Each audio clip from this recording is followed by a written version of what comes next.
আজকে আমরা রাস্তা অবরোধ করছি অল ইন্ডিয়া কিষাণ ক্ষেত মজুর সংগঠনের পক্ষ থেকে।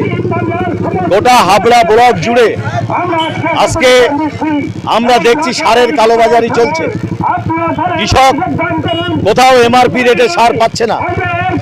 ইউরিয়া বস্তার গায়ে দাম লেখা 266 টাকা 28 পয়সা, সেই ইউরিয়া 400 টাকা 410 টাকা বিক্রি হচ্ছে।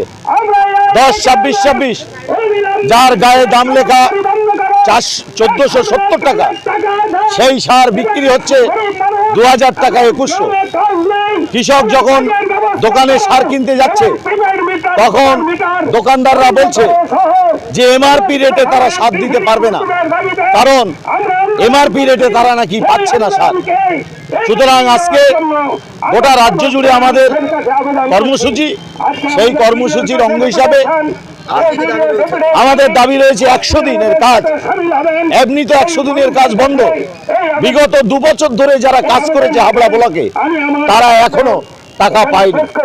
আমাদের দাবি, যে সমস্ত গরিব মানুষকে প্রধানমন্ত্রী আবাস যোজনায় তাদের ঘর পাওয়ার কথা, অথচ তারা ঘর পায়নি। তাদের কাছ থেকে বারবার কাগজ নেওয়া হয়েছে, এমনকি টাকাও নিয়েছে পঞ্চায়েতের কর্তারা, অথচ তারা ঘর পায়নি। এই দাবি আমাদেরকে আছে। আমাদের অবরোধ প্রায় 20 মিনিট চলছে। আমরা 20 মিনিট ধরে অবরোধ করছি। প্রশাসনের পক্ষ থেকে যতক্ষণ আমাদেরকে এই দাবি পূরণের আশ্বাস না দেবে ততক্ষণ আমরা এই আন্দোলন এখানে করব। এই যে এমআরপির বেশি দাম নেওয়া হচ্ছে বলছেন, তাতে প্রশাসনের কাছে তো আপনারা লিখিত অভিযোগ করছেন? আমরা লিখিত অভিযোগ করেছি হাবড়া ব্লকের ব্লক 1-এর এডিওর কাছে। আমরা স্মারকলিপি আছে আমাদেরকে, আমরা মেমোরেন্ডাম দিয়েছি, রিসিভ করেছি। তারা এই সব বিষয়ে কিছু জানে না। তিনি তার দপ্তর থেকে বলেছেন যে কোথায় হাবড়া ব্লকে কোনো জায়গায় তো এমআরপির বেশি নেওয়া হচ্ছে না। আপনারা জানেন, খবর কাগজে পেপারে বেরিয়েছে যে আজকে প্রতি 12 মিনিটে একজন করে কৃষক ক্ষেতমজুর আত্মহত্যা করছে। এর মূল কারণই হচ্ছে যে কৃষক যে ফসল ফলায় তার উপযুক্ত লাভজনক দাম কৃষক পায় না। এবার এই ফসল, তাহলে যে ফসল কৃষকরা ফলাচ্ছে সেই ফসল মার্কেটে গিয়ে যে বিক্রি হচ্ছে, আপনারা দেখতে পাচ্ছেন যে 2 টাকার আলু 20 টাকা 28 টাকা বিক্রি হচ্ছে।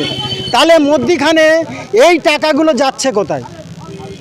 এই কৃষক আজকে ভারতবর্ষে গত 5 বছরে 3.5 লক্ষ কৃষক আত্মহত্যা করেছে।